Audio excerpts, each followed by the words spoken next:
are a group of islands which lie almost north and south along 145 degrees east longitude and between 13 and 20 degrees north latitude. The north-south length of the group is about 420 miles. Second largest and most populous of the Marianas is Saipan Island, approximately 12.5 miles long, 5 miles wide in the central portion, with a total area of about 72 square miles.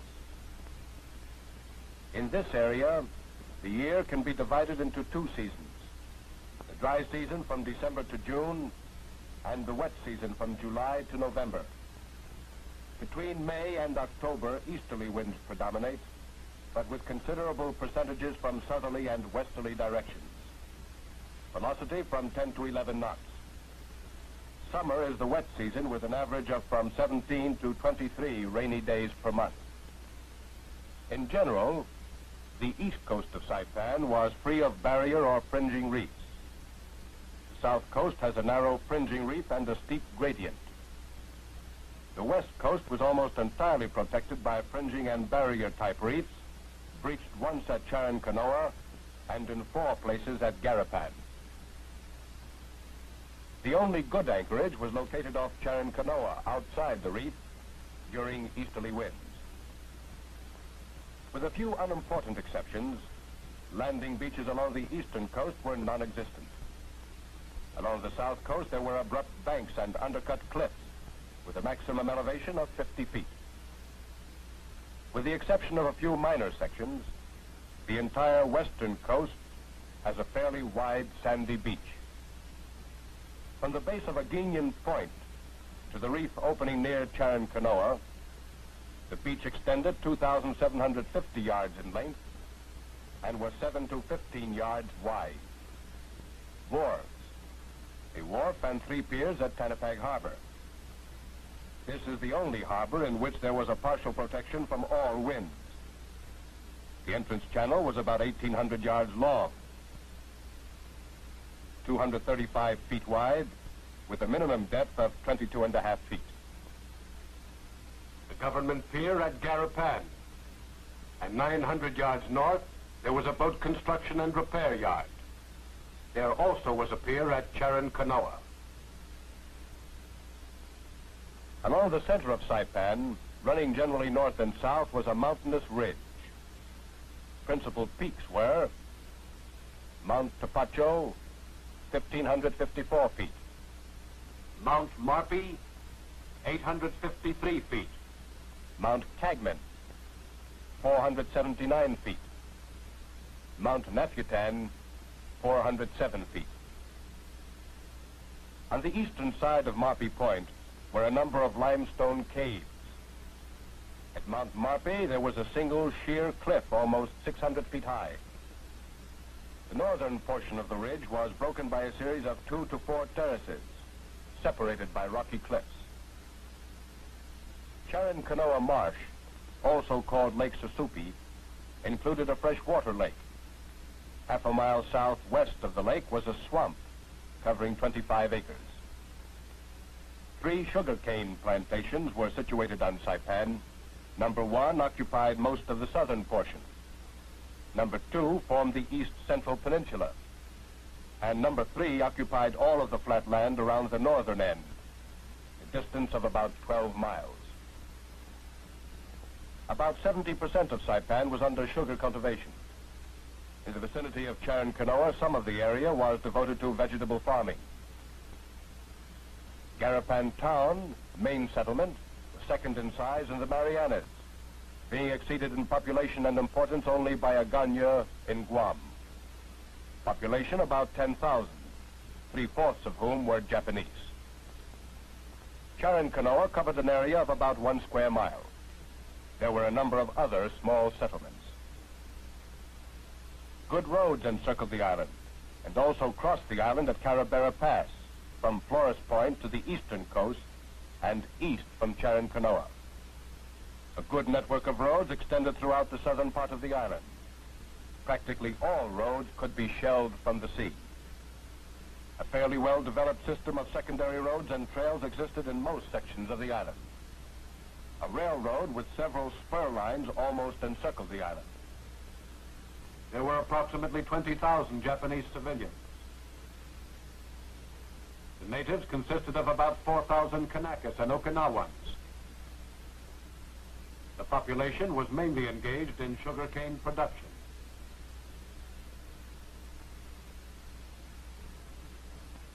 In general, there was little food produced in excess of the needs of the civilian population. There was little fresh water. Most of the drinking water was obtained by storage of rainwater. Sanitation at Saipan was generally fair. However, there were no sewage systems. Toilet systems were primitive. Mosquitoes were abundant in all parts of the island, however, not the Anopheles type. Prevailing diseases were dysentery, eye troubles, yaws, dengue fever, tuberculosis, typhoid and paratyphoid, as well as occasional cases of venereal diseases and a few isolated cases of leprosy. Principal airfield in Saipan was the Aslito Strip. At Charankanoa, there was a runway strip, which actually was little more than the widening of a road at that point. The third airfield was on the northern coast near Mapi Point. A major seaplane base with 5 hangars and 2 large ramps was at Flores Point. From studies of recent reconnaissance photographs, it was apparent that the garrison forces in the Marianas had been considerably reinforced since the latter part of February, and it was estimated that by the Saipan target date, the garrisons would consist of a total of about 30,000 men, including 7,000 construction personnel. The Japanese were capable of establishing a strong defense at all probable landing beaches, but withholding a strong mobile reserve. It appeared from a study of recent aerial reconnaissance the Japanese had installed strong defensive installations in the whole of Nefutan Point, the Aslito airfield area, the vicinity of the Charankanoa airstrip, the area at the southern end of Garapan Town, the area at the northeast end of Garapan Town, the area to the southeast of Marpi Point, vicinity of the new airstrip, the area north of Flores Point, and would use a large mobile reserve to meet the attacks as they would develop. Landmines were to be expected on all probable landing beaches as well as on exits from beaches. While major units of the Japanese fleet were capable of opposing the operation, it was believed that these units would not interfere except for hit-and-run raids on detached units of American forces. The Japanese were capable of launching more powerful air and submarine attacks than had been heretofore launched in any previous Central Pacific operation. An operation plan was issued 26 April 1944. The mission: Expeditionary Troops, Task Force 56, with Joint Expeditionary Force Task Force 51, beginning on Dog Day, will seize, occupy, and defend Saipan, Guam, and Tinian Islands in order to obtain their use and deny them to the enemy. Then will prepare for further amphibious operations as directed. That portion of Task Force 56 concerned with the attack on Saipan, and under the command of Lieutenant General H.M. Smith, was composed of Northern Troops and Landing Force. The organization: Corps Troops of the 5th Fib Corps, 4th Marine Division, 2nd Marine Division, 24th Corps Artillery, 10th Marines reinforced, 14th Marines reinforced, and other field artillery units, anti-aircraft artillery. There were other attached units such as signal battalions, medical battalions, engineers, air warning companies, amphibious reconnaissance battalions, amphibian tank and tractor battalions, and garrison forces. In support, 27th Infantry Division, part of the Southern Landing Force. In addition, the 77th Infantry Division was to be alerted at Oahu and prepared to land and support as directed. Task assignments for the Northern Troops and Landing Force called for: the 1st Battalion, 2nd Marines reinforced, to land during the night of Dog-1 day on beaches at Magician Bay and move inland to seize Mount Tapacho and defend it until relieved. This landing was canceled prior to embarkation, and the 1st Battalion was placed in Corps Reserve. It reverted to division control on D-Day. The 4th Marine Division reinforced at Howe Hour on Dog Day to land on beaches blue and yellow, seize objective 01 in assigned zone of action, then, on division order, advance rapidly and seize Aslito Airfield and that part of Saipan Island in its assigned zone of action. Be prepared for further operations on order. The 2nd Marine Division reinforced at Howe Hour on Dog Day to land on beaches red and green, seize objective 01 in assigned zone of action. Then, on division order, advance rapidly and seize Mount Tapacho and Mount Tipopali and that part of Saipan Island in its assigned zone of action. Protect the left, north flank of the Northern Landing Force and be prepared for further operations on order.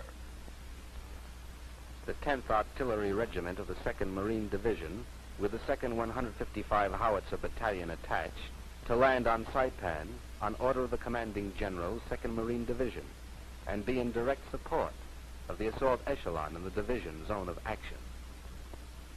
The 14th Artillery Regiment of the 4th Marine Division, with the 4th 105 Howitzer Battalion attached, to land on Saipan on order of the Commanding General, 4th Marine Division, and be in direct support of the assault echelon in the division zone of action. The 24th Corps Artillery to be prepared to land on Saipan Island on Dog Day, or any time thereafter, on order of the Commanding General, Northern Troops and Landing Force. It was to be in general support for the purpose of reinforcing the fires of the 10th Marines and 14th Marines. It was further to be prepared on order for further operations against Tinian Island. Field Artillery. The 27th Infantry Division Artillery in floating reserve under Expeditionary Troops control to be prepared to pass to control of Commanding General, Northern Troops and Landing Force on order, and to land on designated beaches of Saipan and to support the Northern Troops and Landing Force. The anti-aircraft artillery to land on order on beaches to be designated, furnish anti-aircraft protection in the zones of action of the 2nd and 4th Marine Divisions, and revert to control of Saipan Garrison Force on order. The Saipan Garrison Force to land on order on beaches to be designated, establish initial anti-aircraft defenses, initiate airfield repairs, and execute assigned base development missions. The 27th Infantry Division to be prepared to land on order on designated beaches on Saipan in the Charan-Kanoa area, in Tanapag Harbor area, on the west coast north of Tanapag Harbor, or in Magasiani Bay in support of the Northern Landing Force. The order further directed that a naval force, including transport divisions, carrying reserve regiments of Northern Troops and Landing Force, were to conduct a demonstration in the area northwest of Tanapag Harbor on Saipan from 1/2 hour before sunrise on Dog Day to about Howe plus 1 hour on Dog Day. Naval Gunfire Support Mission. Beginning early in the morning on Dog minus 2 days, fast battleships and destroyers of Task Force 58 were to destroy aircraft, render airfields temporarily useless, destroy coast defenses, anti-aircraft batteries and artillery guns on both Saipan and Tinian, and on Saipan, burn all unburned cane fields lying south of Mucho Point, Bluff Point, destroy enemy defenses and personnel, and cover minesweeping of the shelf to the westward of Saipan. On Dog minus 1 day, by Bombardment Group 1, counter-battery fire, area bombardment, and interdiction fire on Saipan, and counter-battery fire and target of opportunity fire on Tinian. This was to begin at daybreak for both islands and continue throughout the day on Saipan, with a mission to destroy as many coast defense guns, anti-aircraft batteries, artillery weapons, enemy defenses, and personnel as possible. Particular attention was to be paid to the destruction of gun positions in Magasiani Bay and the beach defenses and installations on the selected landing beaches.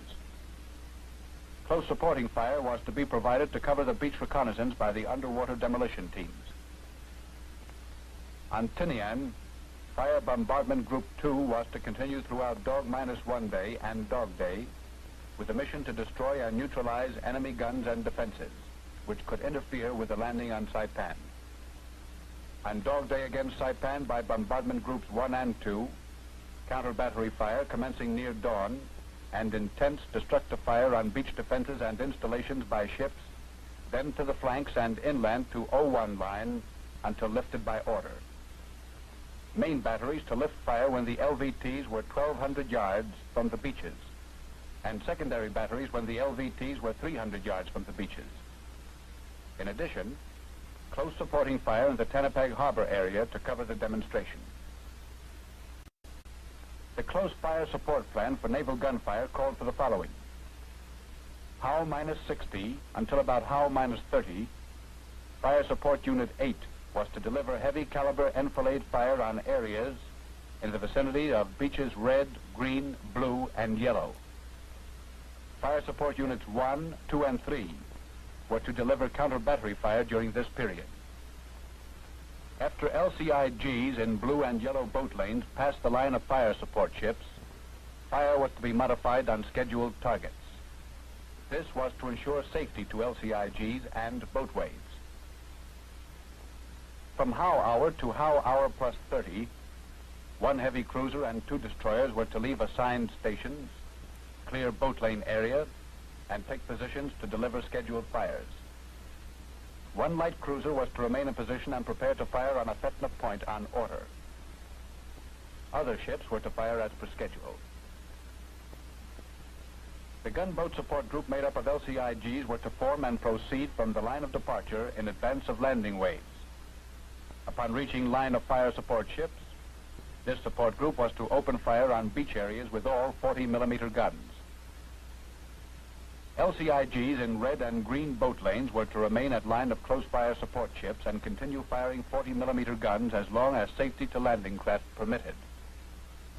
It emphatically was stressed that rockets were not to be fired by the LCIGs in these lanes.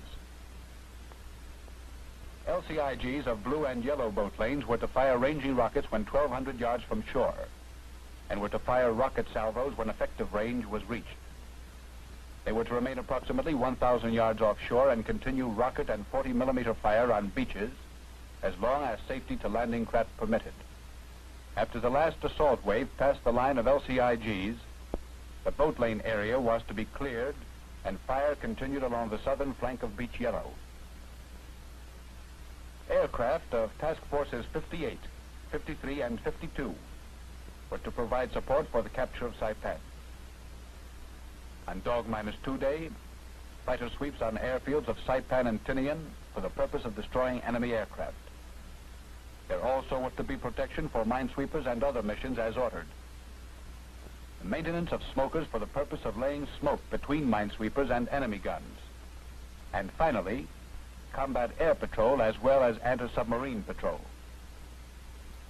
The missions for Dog-1 were as follows. The destruction of inland, coast defense, and dual-purpose guns on Saipan and Tinian. The destruction of anti-aircraft guns on Saipan and Tinian. The firing of sugarcane fields not already burned in this area. The destruction of buildings around Aslito Airport. And the destruction of communications and transportation facilities on the west coast of Saipan. In addition, there were to be continued fighter sweeps on Saipan and Tinian, combat air and anti-submarine patrols, a daytime coverage for maintenance of coordination of air activities, call strikes, coverage for demolition units operating off the western beaches of Saipan, and a photographic plane for the purpose of taking vertical photographs. On Dog Day, the following air support was to be furnished. Combat air and anti-submarine patrols, air coordinator, air observers, photographic plane, artillery spotters, smokers, fighter sweeps, heavy landing strike.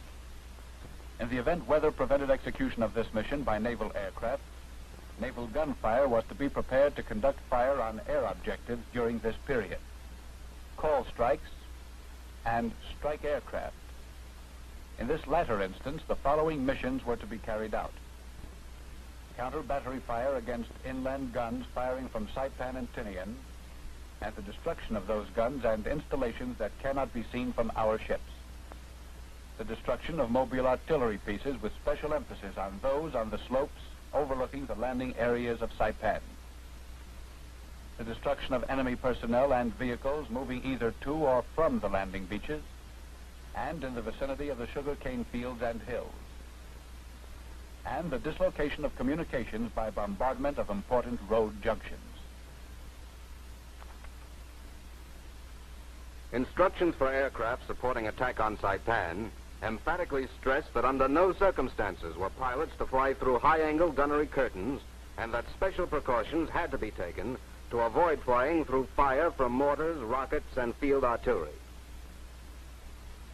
Air observers were instructed to report immediately to commander support aircraft any change in front lines, or to report any change, if such were the case, hourly on the hour. Instructions for marking front lines were to be observed scrupulously. Failure of troops to mark front lines on request was to be reported to commander support aircraft. The movement of assault and garrison elements to Saipan from the Hawaiian area and the South Pacific was echeloned. The first elements departed from the Hawaiian area on 26 May 1944. By 31 May, the majority of the reserve troops departed Pearl Harbor. During this period of movement by the assault forces, preparatory bombardment of the target areas had begun.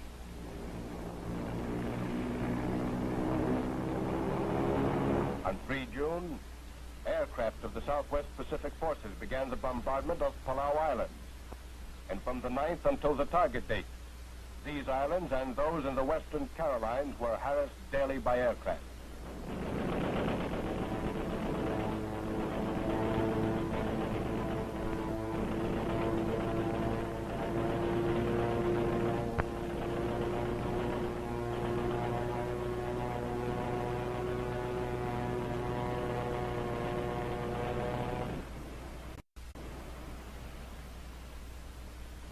En route to Eniwetok, an unusual amount of emphasis was placed on indoctrination and the training program. The program was based upon the premise that knowledge of a complete picture of operations would aid all hands in the best execution of their orders intelligently and would permit them to act with greater initiative in emergencies. All possible means, including lectures, demonstrations, question and answer periods, relief models, charts, aerial and surface photos, motion pictures, drills, and so forth were to describe the immediate task ahead.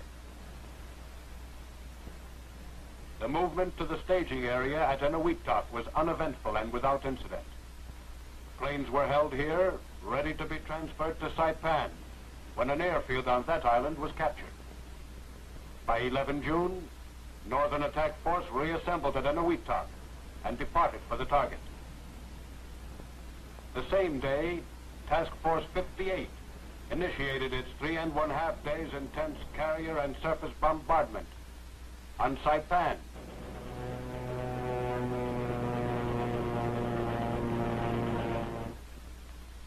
Tinian.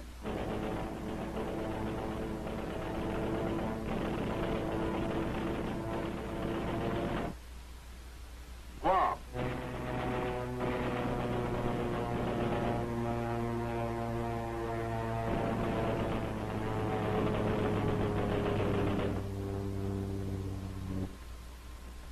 Rota.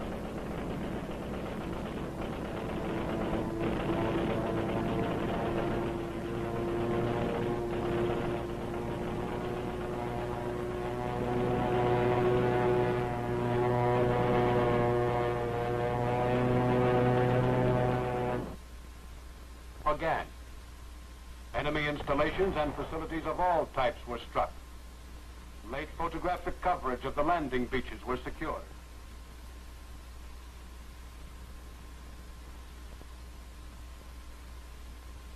During the night, harassing and illuminating fires were maintained on Saipan and Tinian by destroyers. On D-1, 14 June, Bombardment Group 1, consisting of the fire support ships of the Northern Attack Force, Task Force 52, joined the fast carrier task forces in a deliberate bombardment of the landing beaches and installations on Saipan. This bombardment covered mine-sweeping activities in the vicinity of the island and the work of underwater demolition teams, which reconnoitered and cleared the beaches of obstacles in preparation for the landing. Elements of Task Force 58 were detached on D-1 to undertake the first in a series of carrier strikes in support of the Saipan operation on the Bonin and Volcano Islands, north of the Marianas. At 0452, 15 June, Commander Task Force 52 signaled, execute attack order all, 4-4. Transports arrived in the transport area off Saipan at 0524. Vice Admiral Turner signaled to the transport group commanders, take charge. Good luck. Fire support ships started the preliminary bombardment at 0530 on schedule. The weather was favorable. Flying conditions good. Wind east, 13 knots. Moderate swell.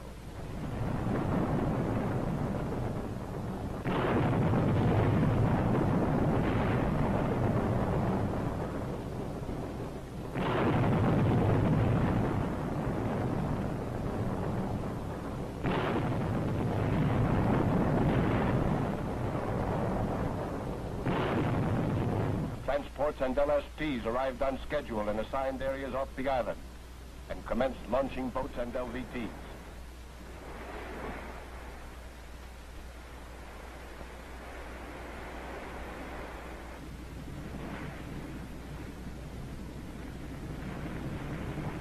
The 4 LSDs carrying medium tanks in LCMs launched promptly. After the transports arrived, key naval and marine personnel were embarked in LCCs. Although this operation was carried out smartly, there was a delay in getting all control craft to their assigned stations. As the light improved, on the right could be seen the town of Charincanoa and the reef channel opposite its pier. To the north was Garapan, the capital city. In its harbor, Tenapag Harbor, could be seen beached, half-sunken and smoking ships, the results of the previous day's air and naval strikes. In the harbor was tiny fortified Managiasa Island. Aboard the ships, all was ready. Guns and winches were manned.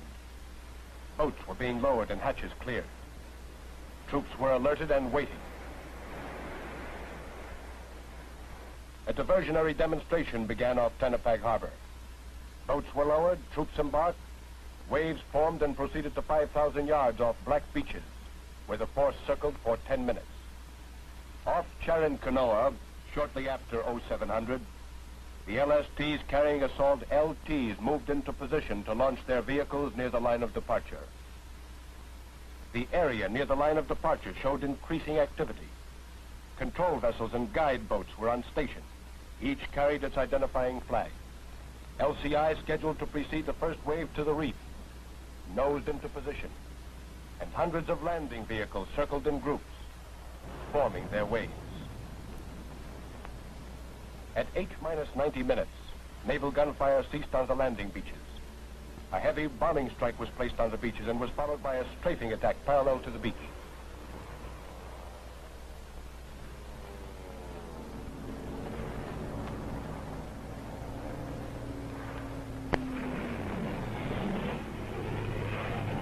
Planes retired, and the entire beach area was obscured by flame, smoke, and dust, as the warships again took over and concentrated their fire for the final and heaviest preparation on the immediate landing beaches. HR was delayed 10 minutes to 0840. The line of departure was 4,000 yards from the beach. It was about a 27-minute run by LVT to the beach.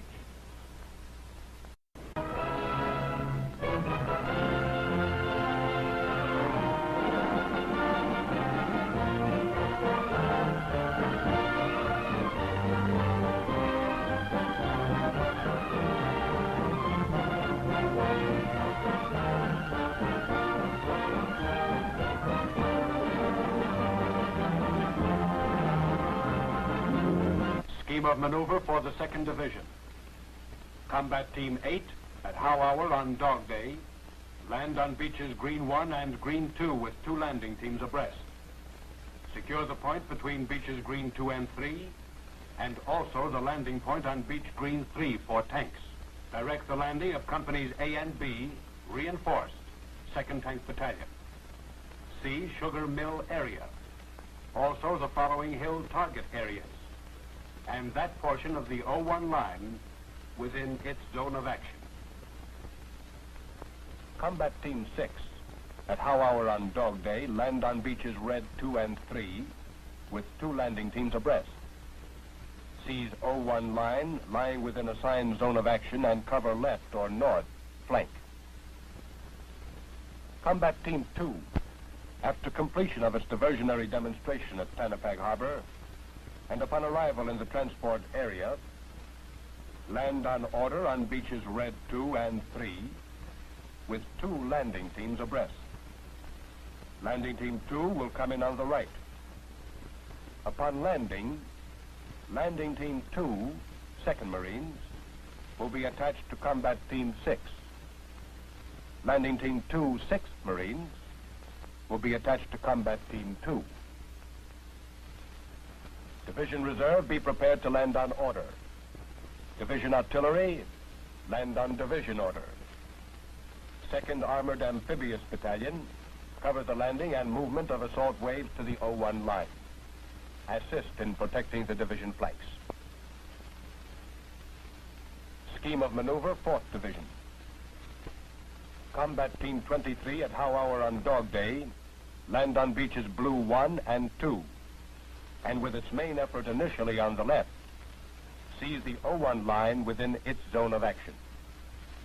Then on division order, and with its main effort on the right, advance rapidly to the 02 line. Seize Aslito Airfield and the remainder of 02 within its zone of action. Combat Team 25, at How Hour on Dog Day, land on beaches Yellow 1 and 2. Seize 01 line within its zone of action. Then on division order, advance rapidly and seize the 02 line within its zone of action. Assist Combat Team 23 in the capture of Aslito Airfield and protect the division right flank. Combat Team 24, land on division order on beaches Blue or Yellow and prepare to support the attack. Shortly after 0800, control vessels hoisted their Wave 1 flags. The LCKs headed toward the beach, and the first wave started for the line of departure.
The 2nd Division found only weak resistance when it hit the beaches.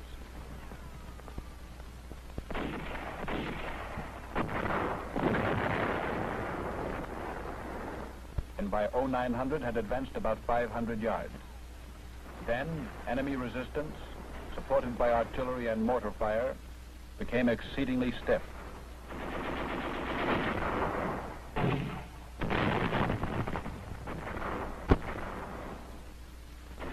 On the other hand, the 4th Division encountered heavy resistance immediately upon landing.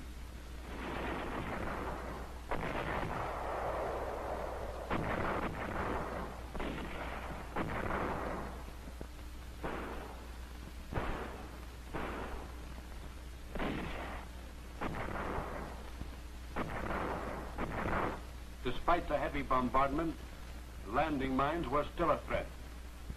The dangerous areas were marked off and the mines removed. By 0920, the diversionary force off Tanapag returned to its ships and re-embarked. No fires had been received from shore, and no enemy movements were observed. By late afternoon, the 2nd Division had established a line which looked like this. At the same time, the 4th Division had created a line as follows. Toward evening, conditions improved somewhat. Elements on the right of the 2nd Division had captured a radio station. By 15:08 on D-Day, the 4th Tank Battalion of the 4th Division and the 2nd Tank Battalion of the 2nd Division were beginning to land. Almost at the same time, 3 battalions of the 14th Marines and the 2nd Battalion of the 10th Marines had commenced landing. The 24th Corps Artillery remained afloat.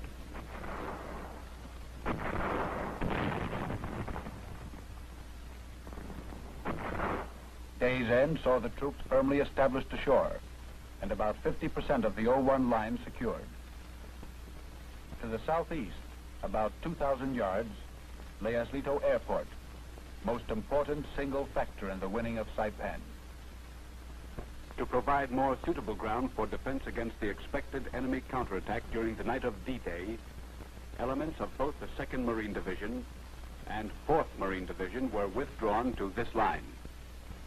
The Japs, attacking savagely twice during the night and once at dawn of D+1 day, made every effort to drive us back into the sea. Regimental Combat Team 25 repulsed an enemy counterattack which began at 0430 on D+1. From the direction of Garapan, a Jap force attacked the left flank of the sea. This NIP attempt was smashed with the aid of naval and air support. Another counterattack was launched against the left flank of Combat Team 23. It, too, was unsuccessful. While the counterattacks were being blunted and stopped, Regimental Combat Team 8 was successfully securing Green Beach 3. It also captured the pier at Charan Canoa, permitting use of the channel for landing of all types of small craft. Smashing forward in a coordinated attack, the 4th Division executed a pivot movement, which gained it 1,000 yards. Our tanks spearheaded the attack.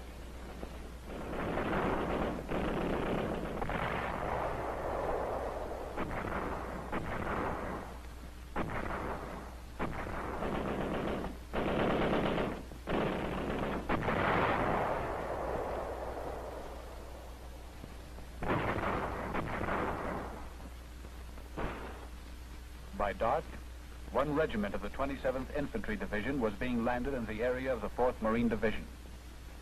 The plan for the next day called initially for the advance of lines, so that space would be created in which to land the remainder of the 27th and Corps troops. With nightfall, the enemy remained true to form. He counterattacked.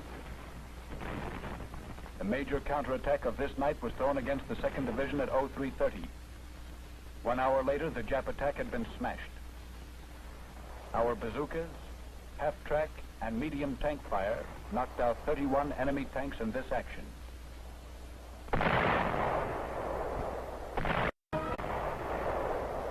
At 0730 D+2, the 4th Division jumped off in a coordinated attack supported by fire initially from the 2nd Division. This venture also received air and naval support, as well as continuous artillery support. Movement was slow because of stiff enemy resistance.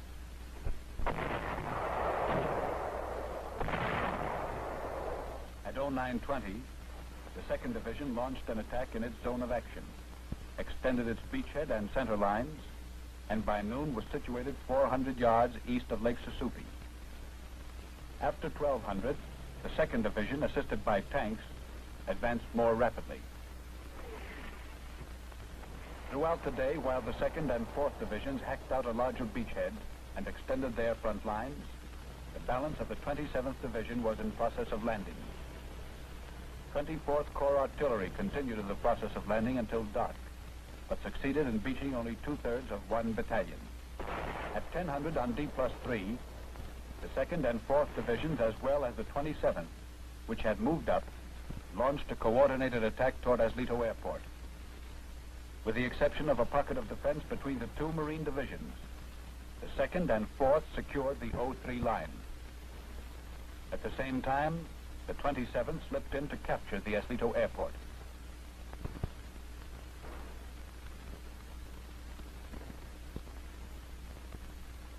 Naval construction engineers commenced work on the strip at once.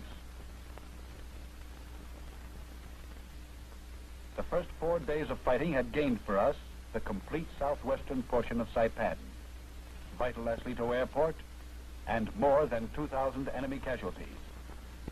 Our forward line was as follows.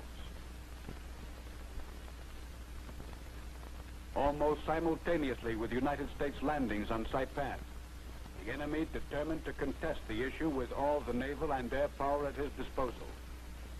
Accordingly, the movement of his major fleet units from southern Philippine waters was reported by American submarines on 15 June.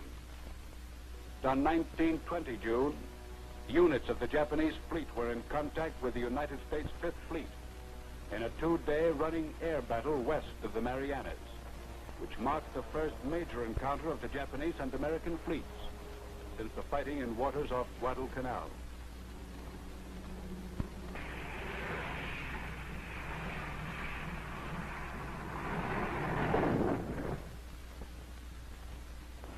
In this engagement, the enemy lost 5 ships sunk, 2 probably sunk, and 11 damaged, in addition to 428 carrier-based aircraft destroyed, before breaking off contact on the evening of 20 June.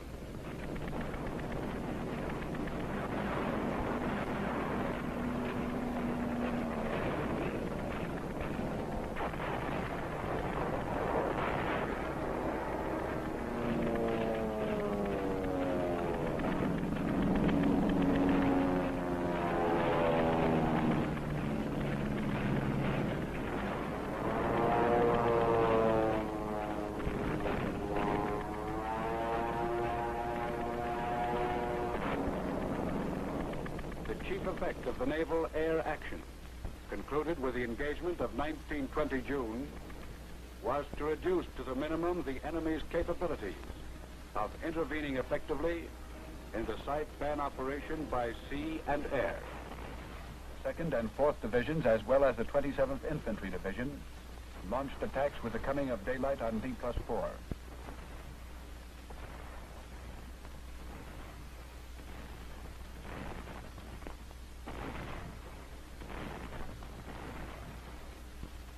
This combined attack drove the enemy to 300 yards beyond the O3 line.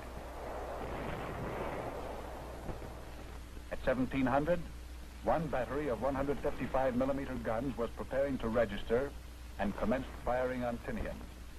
At the same time, a serious supply situation was alleviated when several transports of the Northern Task Force returned. All lines were improved, particularly the boundary between the 2nd and 4th Divisions, where an enemy pocket was wiped out.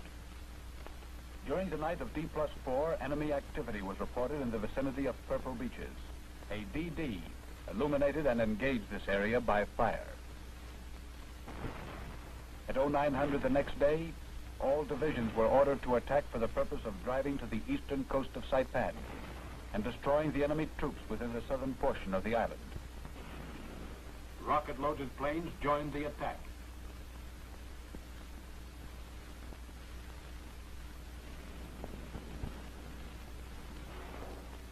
Enemy positions were softened up by intensive strafing and rocket shelling.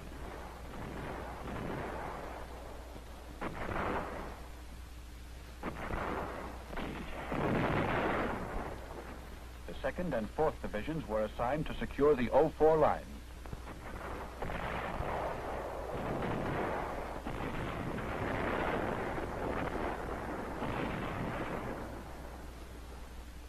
The 27th attacked southward toward Naputan Point.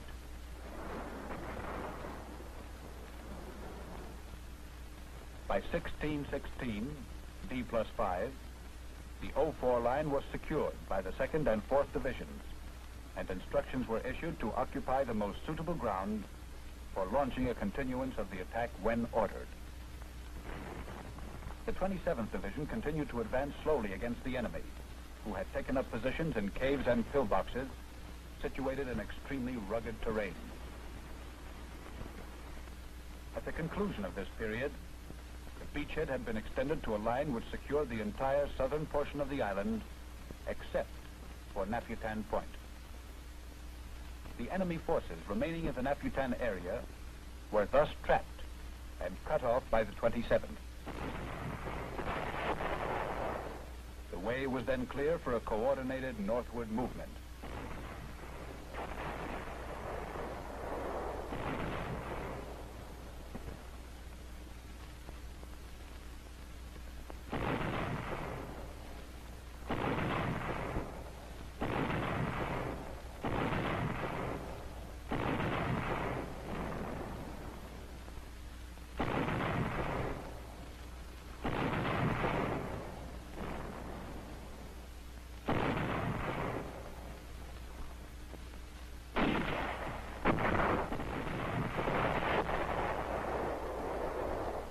The next 3 days settled down to a vicious, yard-by-yard fighting to clean out enemy pockets of resistance, especially on Naputan Point, and straightening out of the lines.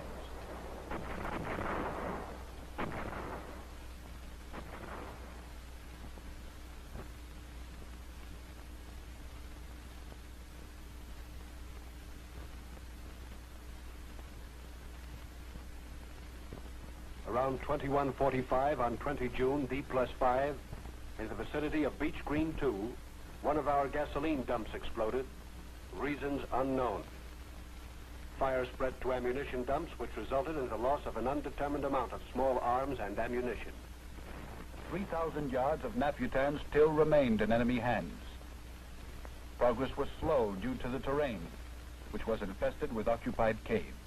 This called for mopping up action by flamethrowers, shape charges, and grenades. A good number of enemy weapons had been captured, many of which we were beginning to use against the enemy.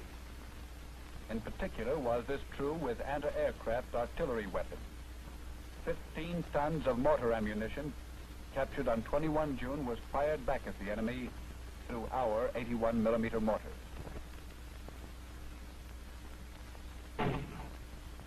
From 0115 till about 0500 on D+7, Saipan was subjected to an air raid by Japanese planes. 13 500-pound bombs were dropped in the area of the 1st Battalion, 14th Marines. Casualties were 1 killed and 4 wounded. At 0600, preceded by an intense artillery preparation of 10 minutes fire by 18 battalions of field artillery, the 2nd and 4th Marine Divisions jumped off and quickly captured the 05 line.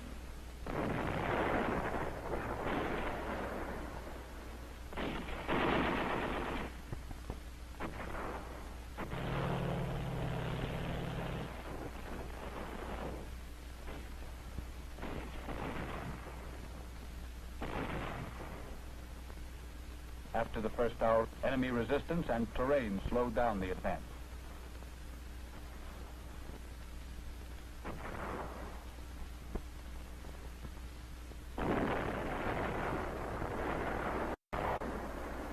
At 10:00 that morning, a destroyer supporting the 2nd Battalion, 105th Infantry, fired into the command post, killing 8 and wounding 32. 155 millimeter gun battalions were used to disrupt operational use of the airstrips on Tinian, as well as northern Saipan.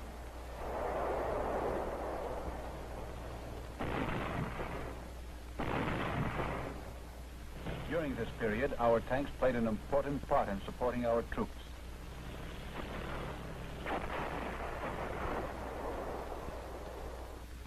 The vital hill, Mount Tipopali, was captured by the 2nd and 4th Divisions, while important approaches to the commanding ground of the island, Mount Tapacho, was also in our control. From these positions, it was tentatively planned to ease the 27th Division through the left flank of the 4th Division and continue the attack to the north. About 60% of the 2nd Division tanks were still in operating condition. The 4th Division was able to employ about 50% of its tanks. The 27th tanks were in good condition. The 1st Squadron of Army P-47s to be used for combat air patrols arrived at Aslito Airfield.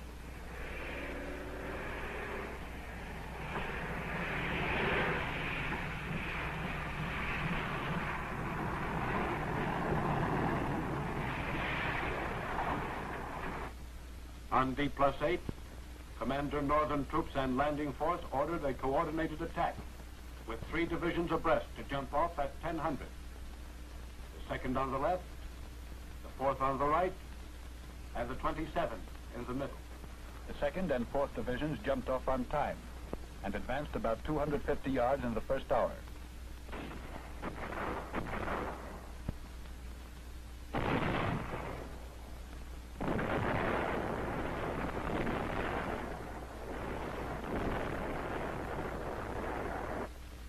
The 27th failed to jump off on time. Units of the 27th mistook supporting units of the 4th Division, which was stationary, for the front lines. A delay was caused. As a result, the 2nd and 4th Divisions were forced to anchor their flanks to the center and proceed slowly in order to prevent serious gaps from arising.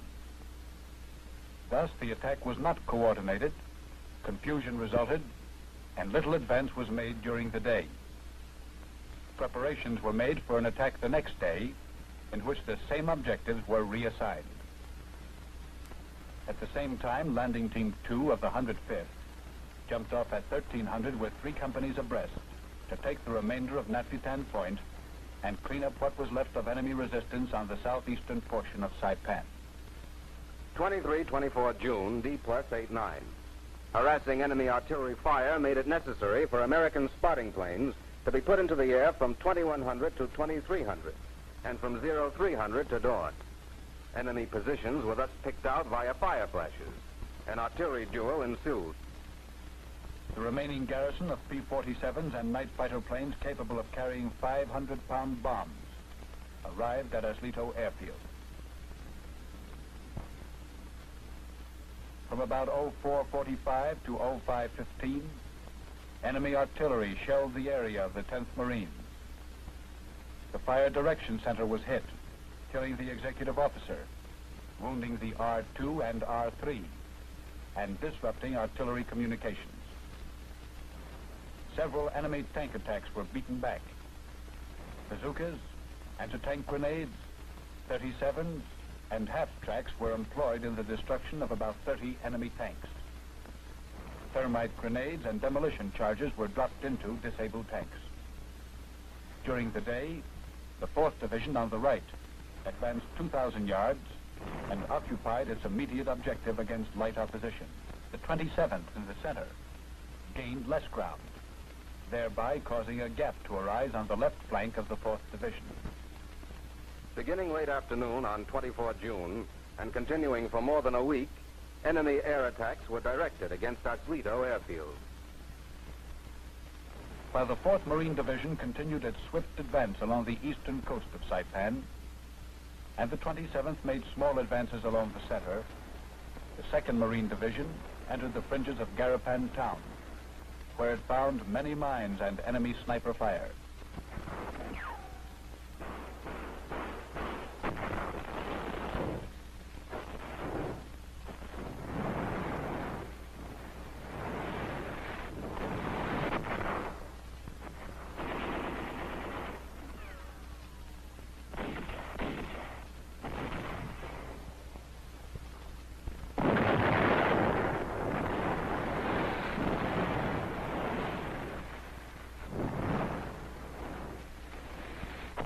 The 8th Marines advanced over rough terrain and captured Mount Tapacho, commanding ground of Saipan.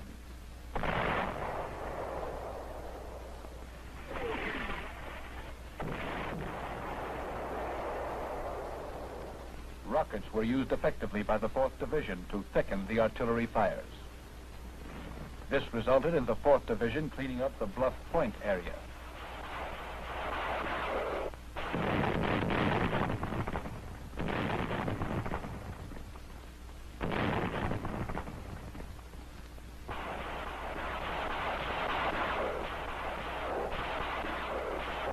Capture of that point narrowed the front considerably and pinched out the 4th Division. As Leto Airfield, despite being rocked by enemy attacks from the air, was consistently used by our fighter craft.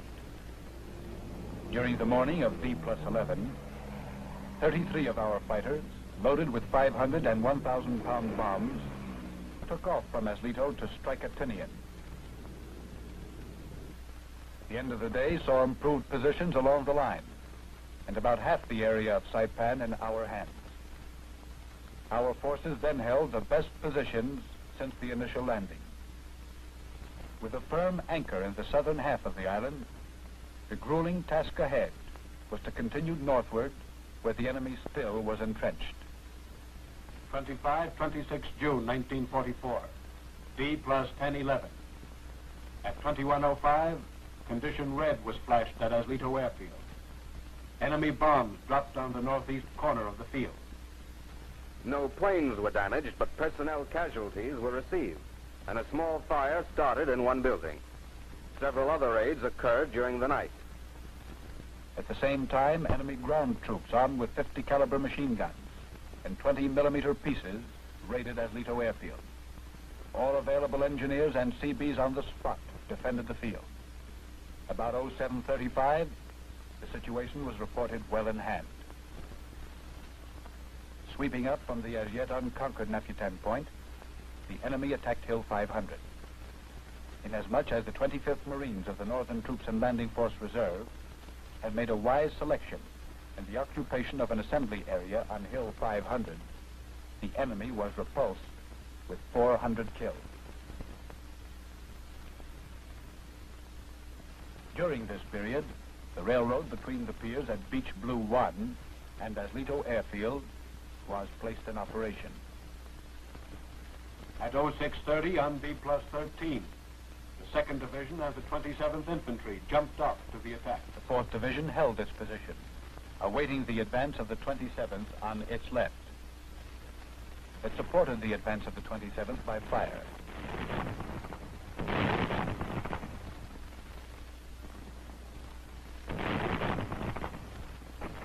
To the already difficult conditions that prevailed was added a persistent rain that lasted for several days.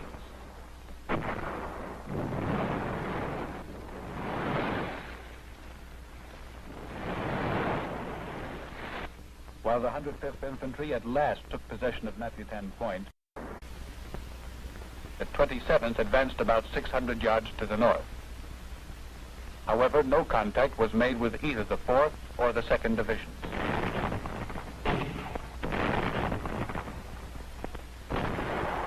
Bitter ground fighting was accompanied by heavy air support.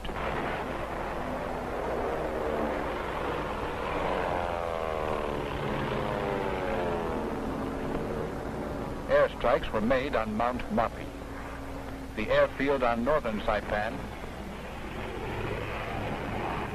both airfields on Tinian, and the strip on Rota were struck in quick succession.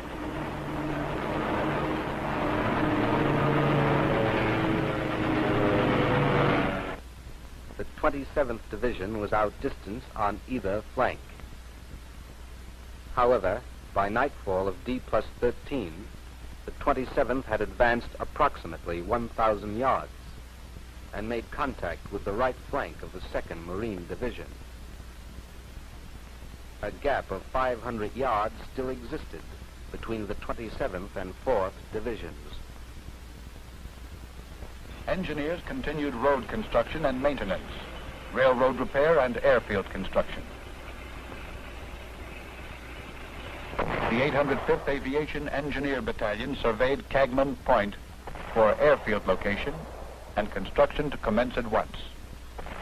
At the same time, mine disposal teams were active in clearing purple and brown beaches of mines and obstacles on beaches and in the water. On D+17, following a heavy artillery preparation at 0830, the attack began with the 3 divisions abreast. The 4th Division on the right flank pushed on rapidly, and by mid-afternoon had gobbled up approximately 1,600 yards. A halt was then called in order to organize the ground and to protect the gap on the left flank. By evening, the 27th Infantry Division had advanced over rough terrain for about 1,800 yards, thereby making contact on the right with the 4th Division. On the left, the 2nd Division moved further into Garapan town.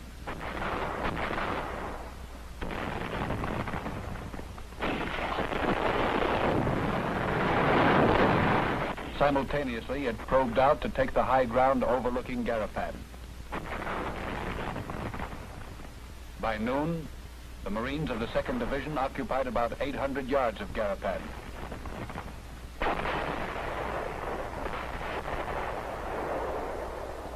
By dusk, Hill 209 Howe was taken.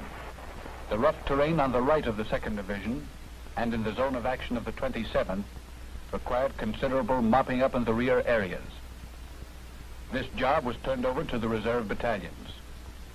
Large quantities of Japanese equipment, ordnance, and ammunition were located in bypassed caves within the zone of action occupied by the 27th. The previous 9 days of action had straightened out the front lines and placed the 3 divisions in contact with one another.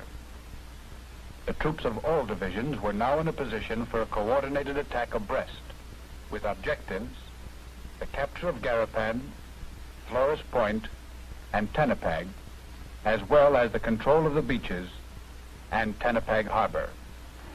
The first news that the Japanese were using barbed wire came on the night of 2-3 July, D+1718, when a 4th Marine Division patrol encountered an enemy pocket on the right flank.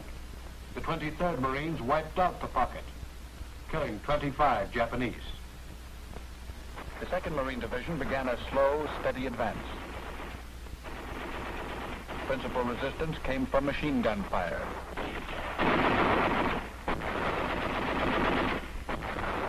In Garapan, the enemy fought from wrecked houses, from behind bushes, hedges, and man-made fortifications. They were everywhere.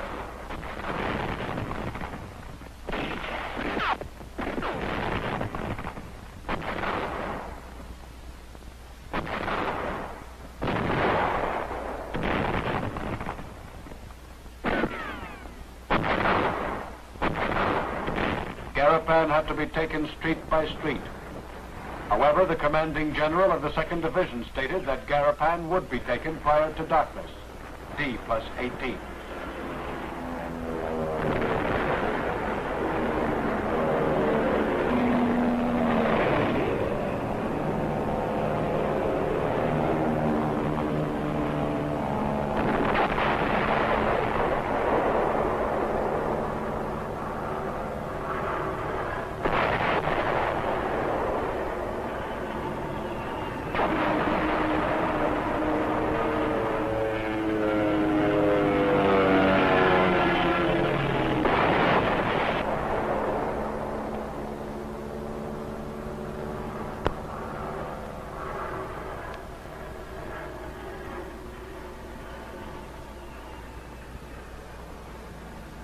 The 6th Marines reported that the Japanese were throwing down blocks of picric acid from cliffs in front of the 3rd Battalion.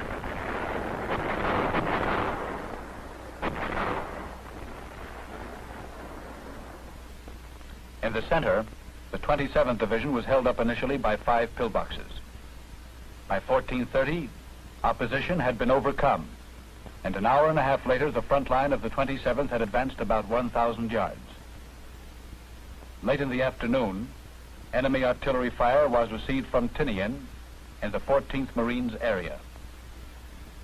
The enemy targets immediately were taken under fire by Corps artillery. Communications were improving. The Saipan Railroad continued to run 3 trains daily to Aslito Airfield with approximately 50 tons of supplies per train. In addition, Runs were made to the 4th Division railhead on the east of the island. Day's end saw approximately 75% of the island secured. High commanding terrain all along the center of the lines was in our hands. Garapan was ours. To be defended that night was a front line ranging 11,000 yards. With the Nutcracker squeeze now on, and the Japanese forces being compressed into a pocket toward the north part of the island, there began a series of night banzai attacks.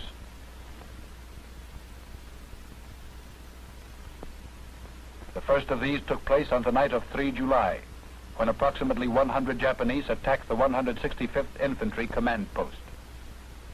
The fanatical, suicidal attack was repulsed.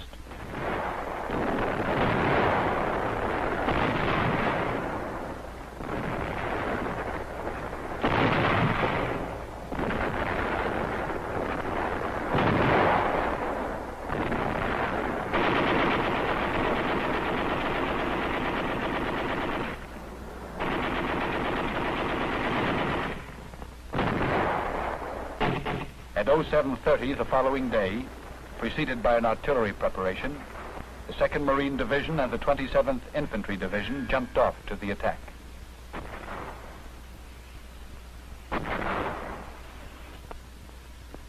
By 0900, the 2nd Division on the left had secured Mucho Point. An hour later, the 6th Marines had struck through to the beach at Tanapag Harbor. At the same time, the 8th Marines were swinging around, and they also reached Tanapag Harbor. By early afternoon, the 2nd Division commenced mopping up operations in Garapan and Tanapag Harbor, where anti-boat mines were reported on the beach.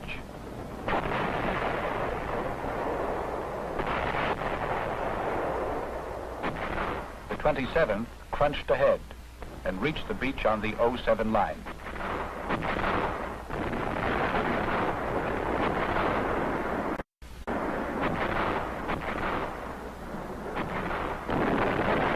Joining the stepped-up advance of the ground troops, the Air Force lashed out in a devastating attack.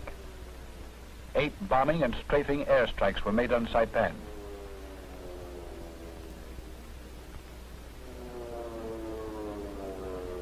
These attacks were pointed mainly at Japanese columns moving northward.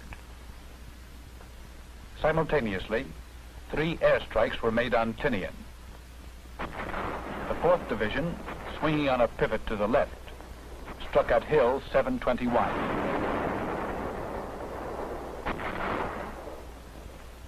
This objective was taken, and the commanding ground overlooking Tanapag Harbor was secured, which prevented the enemy from escaping to the northeast. Not yet ready to quit for the day, the 23rd and 25th Marines plunged on, and by evening had advanced 1,200 yards further and had secured Hill 767. By nightfall, the 2nd Division had secured Mucho Point. The 27th had extended its beachhead in its zone of action, and the 4th Division had secured the 07 line. Despite the continued rain, which lasted during the remainder of the operation, the Air Force was active from dawn to dusk.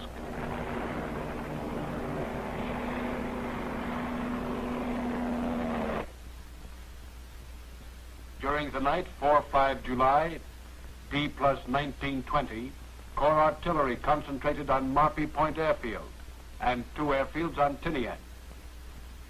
Harassing fire was placed in front of the 4th Division. With daylight, Corps artillery directed its fire to soften the opposition of the 4th Division and the 27th. The 225th Field Artillery Battalion registered on Managiasi Bay. Resistance throughout the day was confined to sporadic fire from small dugouts in the 4th Division zone of action, to blockhouses and pillboxes along the west coast in the 27th zone of action. This 3-day period resulted in the narrowing of the front line and a concerted drive northeastward, which placed in American hands 85% of the land mass of Saipan Island.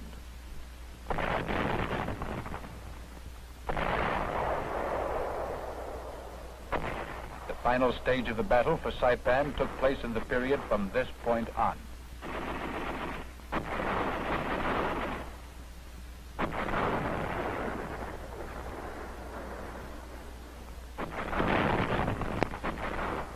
With their backs to the sea and their front lines doggedly being chewed to pieces, the Japanese began to offer stiffer resistance, coupled with nighttime banzai attacks. Throughout the night on 5 July, the 27th Division reported sniper fire. Local counterattacks accompanied by hysterical screaming on the part of the Japs were reported in the 105th Infantry zone of action. The enemy was annihilated. At 0900, 6 July, a new boundary between divisions was assigned. This new boundary caused the 27th Infantry Division to be pinched off. It was then given the mission of completing the mopping up of the area in its zone. At the same time, Regimental Combat Team 2 was released from Northern Troops and Landing Force Reserve to the control of the 4th Division. The mission of the 4th Division was the continuance of the attack northeast and the completion of Saipan's capture. By 1400, the two regiments on the right had advanced about 1,200 yards against light enemy opposition.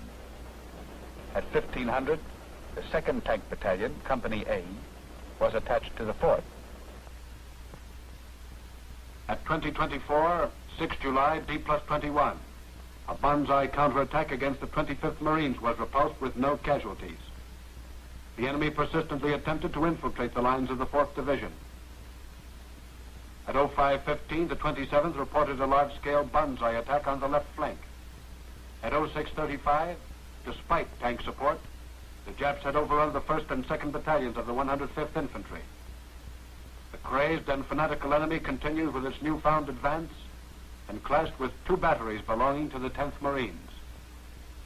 Holding their ground, the Marines fired all their ammunition, using air bursts cut to 4/10 of a second. When the last artillery shell had been fired and the last machine gun bullet sent on its way, the firing locks of the guns were removed and the artillerymen took to the lines and became infantrymen. At 0755, D+22, the 106th Infantry was committed to retake the field artillery positions that had been lost and to restore the lines of the 105th Infantry. Good progress was made throughout the morning. By 1300, the two lost battery positions had been recaptured. By 1400, the 27th Division had reestablished itself as follows. The 4th Marine Division jumped off to the attack at 0930. On the right, the 25th Marines with the 1st and 2nd Battalions abreast and the 3rd Battalion in reserve. The 24th Marines attacked with the 1st and 2nd Battalions abreast and the 3rd Battalion in reserve.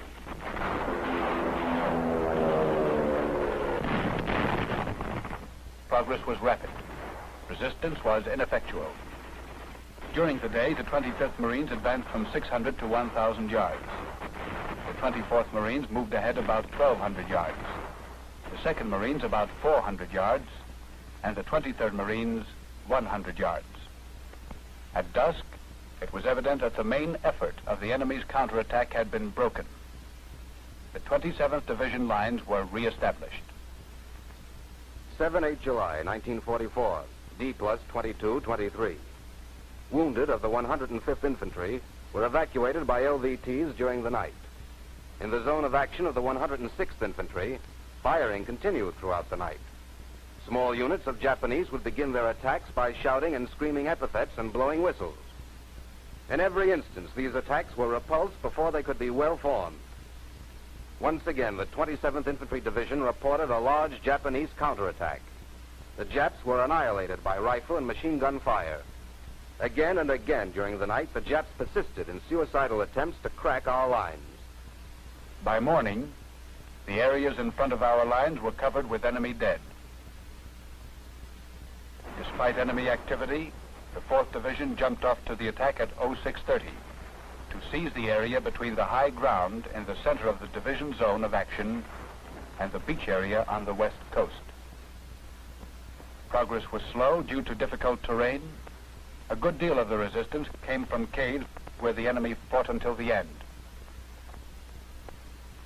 Meanwhile, the 2nd Marine Division moved forward from their night positions.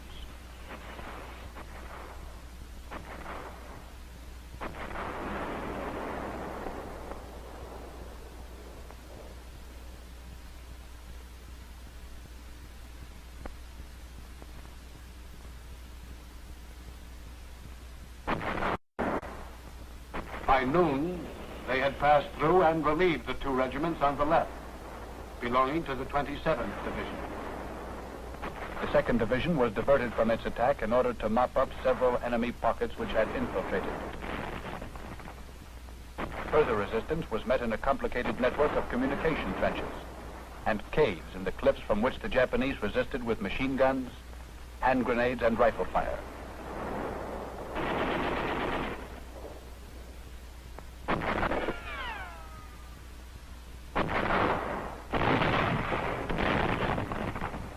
When enemy ammunition ran out, the Japs resisted with bayonets and swords attached to long sticks.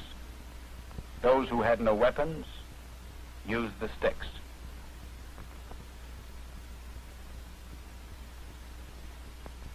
July 1944, D plus 2324. During the night, Oswego Airfield was attacked several times. One of the enemy aircraft fell victim to a P-47 in a night duel. Another of the enemy ships crashed into the sea as the result of hits by automatic weapons. A total of approximately 25 bombs were dropped during the night. No casualties were reported. With only 3 square miles of ground remaining in enemy hands, the 4th Division and the 2nd Division started its final drive.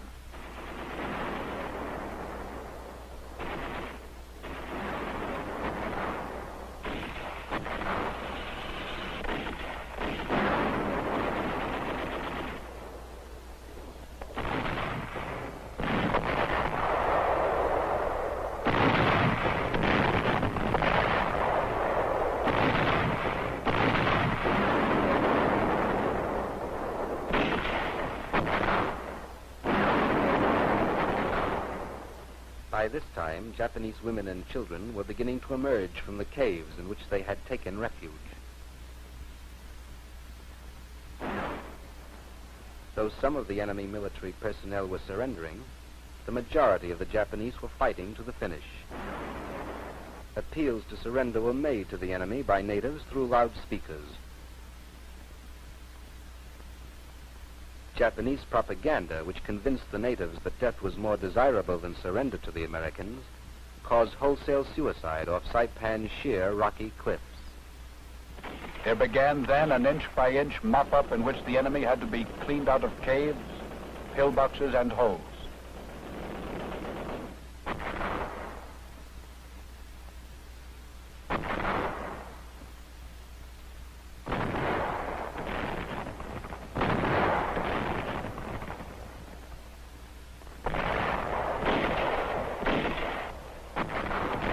Dense undergrowth and rugged terrain forced the pace to become a slow one.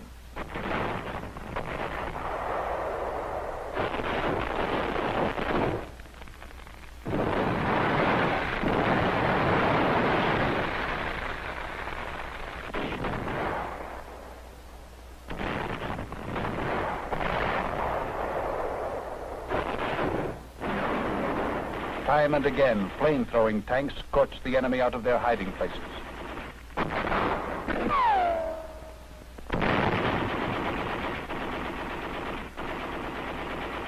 Demolition squads and small arms fire sometimes were the only means by which the enemy could be reached.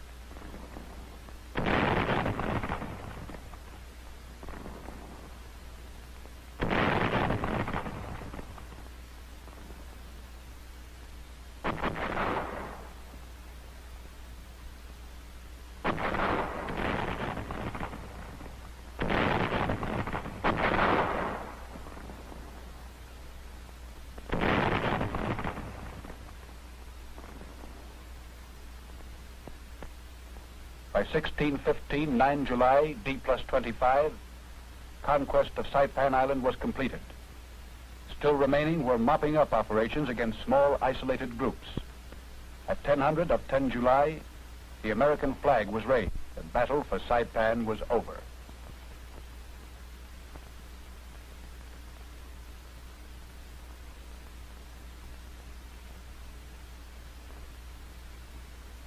The actual capture and destruction of enemy forces on Saipan was by no means concluded with the announcement that the island was secured on 9 July. For at least 3 weeks following that date, Japanese military personnel, numbering between 50 and 150 each day, were captured or destroyed in the mopping up operations conducted by the Saipan garrison forces.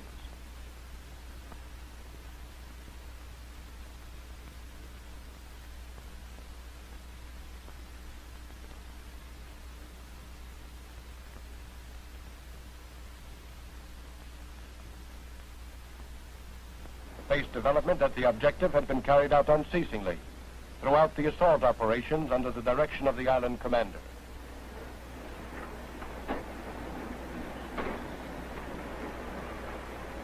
Effective mopping up operations took a heavy toll of enemy personnel, 7,783 being killed during the period of 9 July to 10 August. During the same period, 1,120 enemy were taken prisoner. On 20 July, the Cagman Peninsula airfield was completed and operational. Saipan played a vital role in the Tinian assault.